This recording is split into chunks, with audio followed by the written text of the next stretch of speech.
You, John Fitzgerald Kennedy, do solemnly swear. I, John Fitzgerald Kennedy, do solemnly swear. That you will faithfully execute the office of President of the United States. That I will faithfully execute the office of President of the United States. And will, to the best of your ability.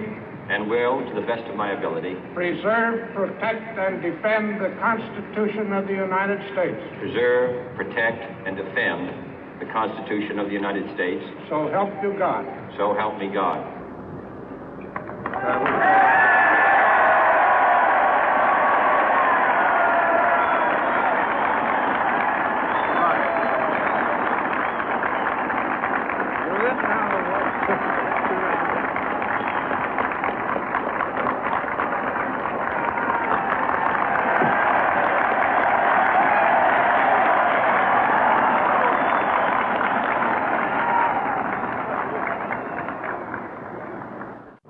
Vice President Johnson, Mr. Speaker, Mr. Chief Justice, President Eisenhower, Vice President Nixon, President Truman, Reverend clergy, fellow citizens. We observe today not a victory of party, but a celebration of freedom, symbolizing an end as well as a beginning, signifying renewal as well as change. For I have sworn before you and Almighty God the same solemn oath our forebears prescribed nearly a century and 3/4 ago. The world is very different now, for man holds in his mortal hands the power to abolish all forms of human poverty and all forms of human life. And yet the same revolutionary beliefs for which our forebears fought are still at issue around the globe. The belief that the rights of man come not from the generosity of the state, but from the hand of God. We dare not forget today that we are the heirs of that first revolution. Let the word go forth from this time and place to friend and foe alike that the torch has been passed to a new generation of Americans born in this century, tempered by war, disciplined by a hard and bitter peace, proud of our ancient heritage, and unwilling to witness or permit the slow undoing of those human rights to which this nation has always been committed and to which we are committed today at home and around the world.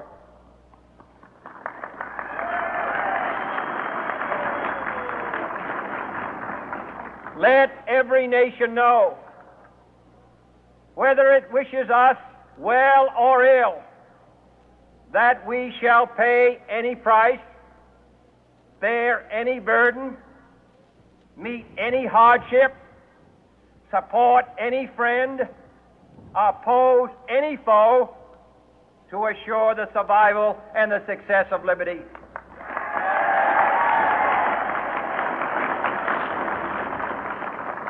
This much we pledge and more.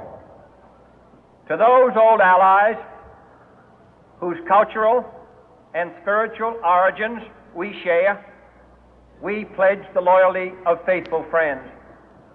United, there is little we cannot do in a host of cooperative ventures.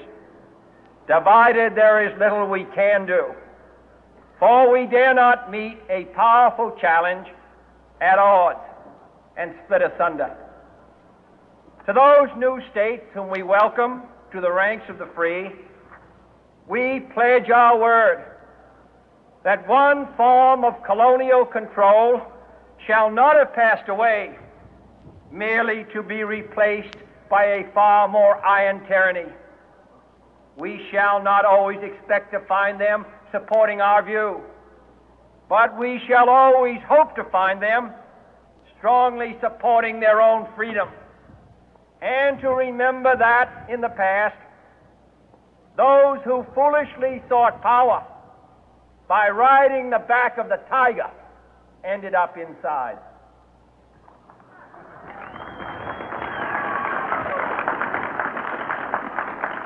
To those people in the huts and villages of half the globe struggling to break the bonds of mass misery, we pledge our best efforts to help them help themselves for whatever period is required, not because the communists may be doing it, not because we seek their votes, but because it is right. If a free society cannot help the many who are poor, it cannot save the few who are rich.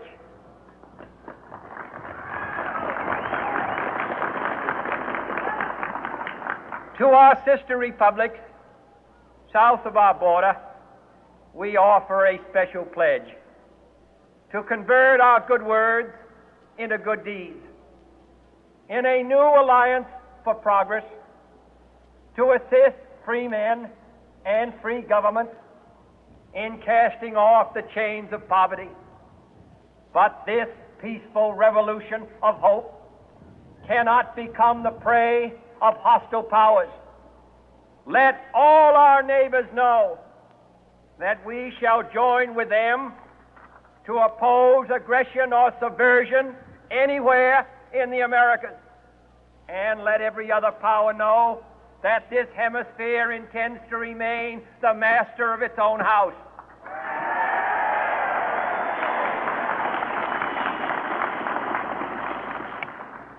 To that world assembly of sovereign states, the United Nations, our last best hope, in an age where the instruments of war have far outpaced the instruments of peace, we renew our pledge of support to prevent it from becoming merely a forum for invective, to strengthen its shield of the new and the weak, and to enlarge the area in which its writ may run. Finally, to those nations who would make themselves our adversary, we offer not a pledge, but a request that both sides begin anew the quest for peace. Before the dark powers of destruction, unleashed by science, engulf all humanity in planned or accidental self-destruction, we dare not tempt them with weakness, for only when our arms are sufficient beyond doubt can we be certain beyond doubt that they will never be employed.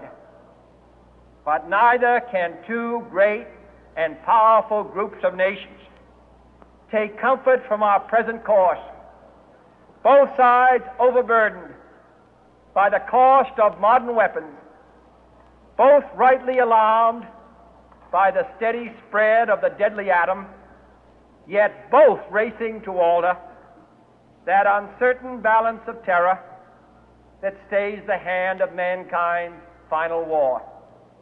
So let us begin anew, remembering on both sides that civility is not a sign of weakness, and sincerity is always subject to proof.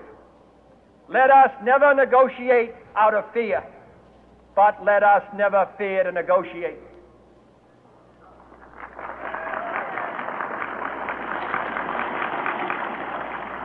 Let both sides explore what problems unite us, instead of belaboring those problems which divide us. Let both sides, for the first time, formulate serious and precise proposals for the inspection and control of arms, and bring the absolute power to destroy other nations under the absolute control of all nations.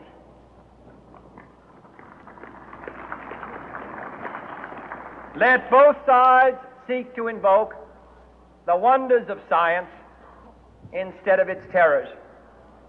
Together, let us explore the stars, conquer the deserts, eradicate disease, tap the ocean depth, and encourage the arts and commerce. Let both sides unite to heed in all corners of the earth the command of Isaiah to undo the heavy burden and let the oppressed go free. And if a beachhead of cooperation may push back the jungle of suspicion, let both sides join in creating a new endeavor, not a new balance of power, but a new world of law, where the strong are just and the weak secure and the peace preserved. All this will not be finished in the first 100 days, nor will it be finished in the first 1,000 days, nor in the life of this administration, nor even perhaps in our lifetime on this planet. But let us begin.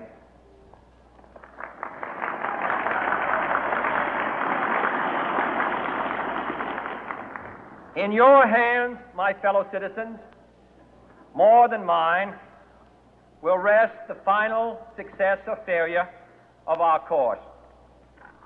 Since this country was founded, each generation of Americans has been summoned to give testimony to its national loyalty. The graves of young Americans who answered the call to service surround the globe. Now the trumpet summons us again, not as a call to bear arms, though arms we need, not as a call to battle, though in battle we are, but a call to bear the burden of a